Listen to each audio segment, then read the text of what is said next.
All right, well, here we go. Welcome to Rebecca Steeves Realty podcast, our first attempt with just the two of us. So, you had a question for me.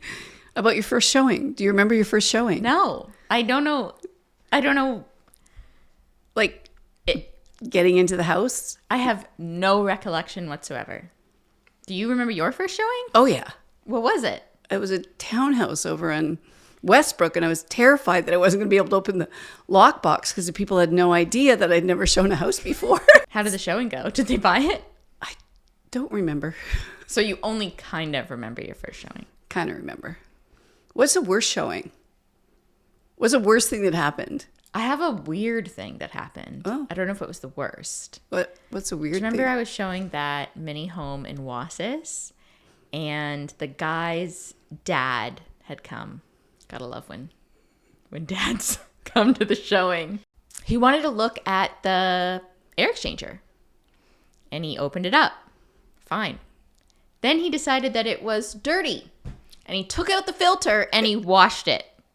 Right in the showing, someone else's house. During the showing, someone else's house, and I'm like, oh no, like we can't touch. You can look at it, but we're not supposed to touch things. He's like, oh no, it needs to be cleaned.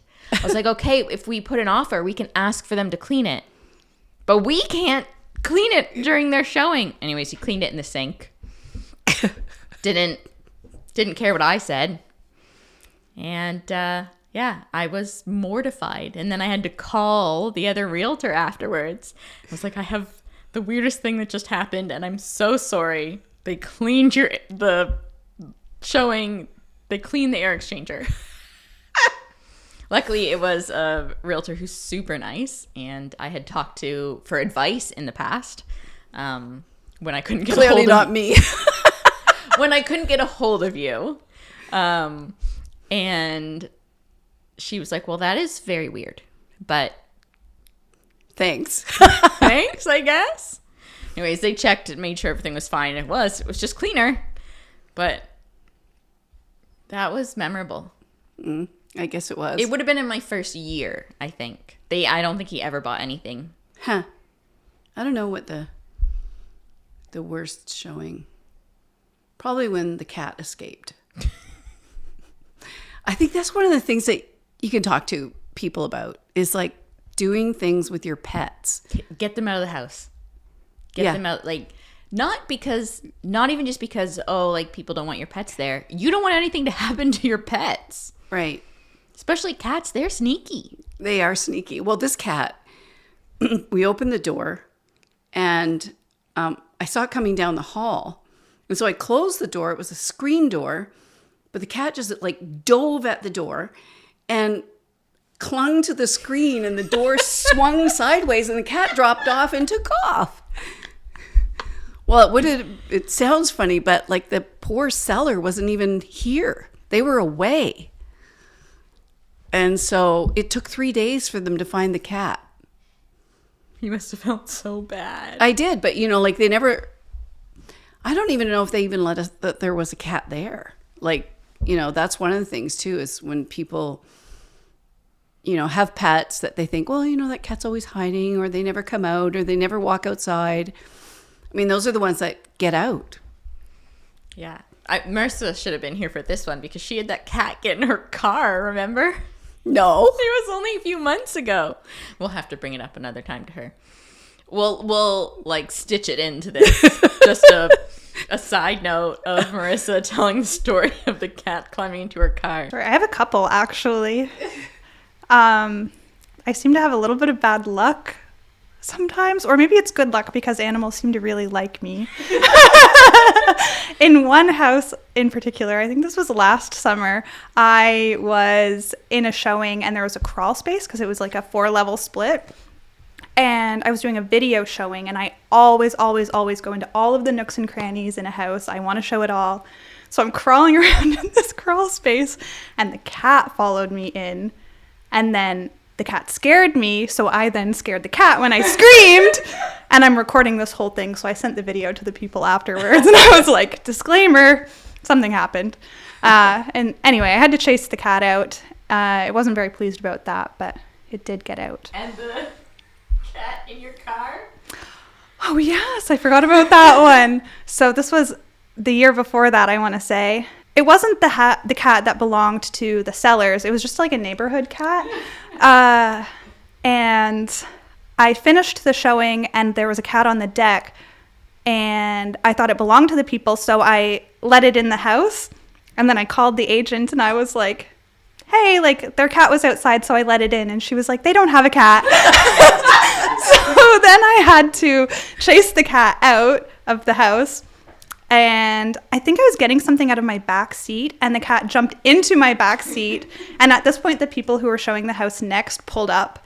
And I'm like running around my car trying to get the cat out, and it's like running from the back seat to the front seat and like gripping onto my car seats. And I was like, oh my gosh. Finally, I got the cat out, got my car out of the driveway and got out of the way and just waved at the people like, sorry. Moral of the story, don't leave your cats at home. Have you been bit? By an animal? In a showing, yeah. No, but one time people had like their dog. It was tenants, so they didn't leave. As it was tenant occupied, and we went in, and the dog was fine. And then they went upstairs, and the dog stayed downstairs. And it became a whole different animal when its owners weren't there. And I have never been more scared. What kind of dog was it? I don't know, some big, giant, like German Shepherd cross. And it, like, you know, hair, haunches up, ears, like flat down. I don't know. It was angry. And me and the guy I was showing it to, he was like, I don't need to see the rest of the house. I don't need to see it. We were like trying to get out, backing out. We didn't even put our shoes on. Like, he leaned down and grabbed both of our shoes so we could get out and close the door. And we put our shoes on outside because it was terrifying. Yeah, I've been bit by a Yorkie in the back of the leg. I remember that. And then cats, a couple of times by cats.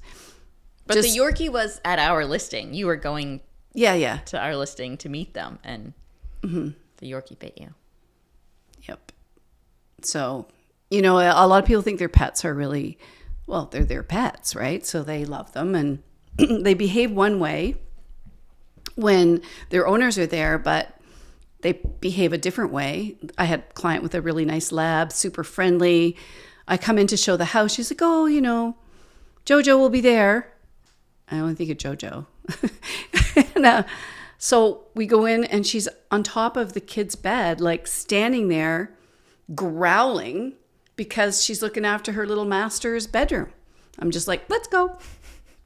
Yeah, I mean, Poppy the other day, as in yesterday. Our dog. Yes, your dog. It was pouring rain, and I had my hood up, and she came outside, like out the door as I was coming in, but I had my hood up on my back to her, and she started growling at me. She did that to Matthew when he came in today, too.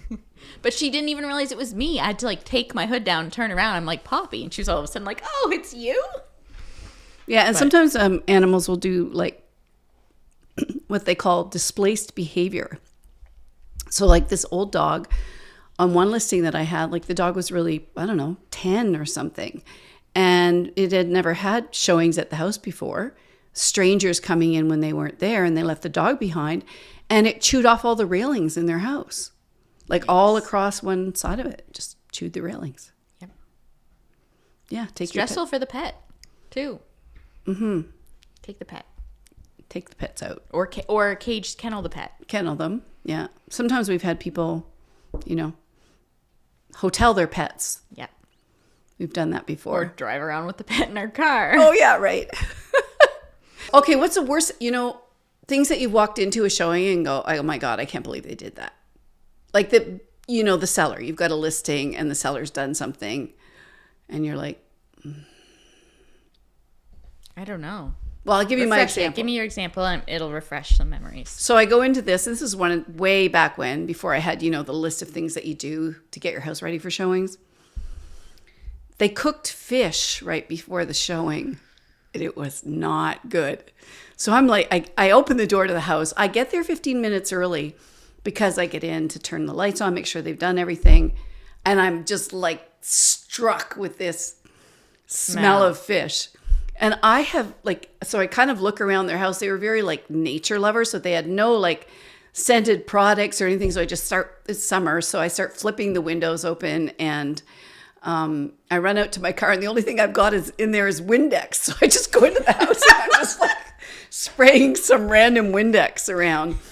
And yeah, they came to the showing, and I could still smell it. And I apologize to the people. I say, "If you smell anything funny," but right away when you walk into a showing and it smells like fish, that's just not a good thing. I went to a showing today, and we were both hit with the smell. This is really intense. A wet dog. I mean, it's rainy.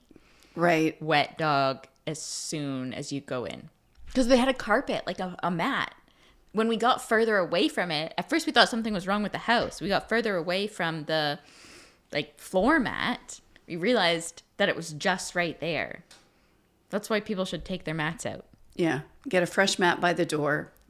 Because you get so used to those smells. Smells are a big thing. We always talk about that, the first scent, good scents, that kind of thing. Yeah. Especially if it's by the door and that's the last thing you're left with. Yeah. And scentsies, overly scented things, Yeah. can really put people off. Like they'll be like, "Oh, I've got allergies and I can't stay in here." And immediately that house is like, "Mrr." But if you really want your house to smell good, just put some water on to boil the pot, throw some cinnamon sticks in. Don't leave it there. Do it right before you go, and then clean it up and put it away. I usually tell people, carefully pour it down the drain so that you still are left with the scent, and then just stick the pot in the oven or something. Yeah. Bake cookies. I'll leave them there for me to eat. Right. Yeah. That's a good one. I mean, I like fish, but I don't want to don't you smell wanna- it. I don't want to smell it when You don't I want get them there. to leave you a slice of salmon? That was pretty good. Fine. Get your pets out. Listing your house. Get your pets out. Showings. Don't let people clean air exchangers. Yeah. Those two things are very relatable. I think that that concludes our podcast today of just you and I, Rebecca, Hannah, myself, and whoever stayed to the end, thank you. And we'll see you some other time. Or you'll listen to us. We don't see you.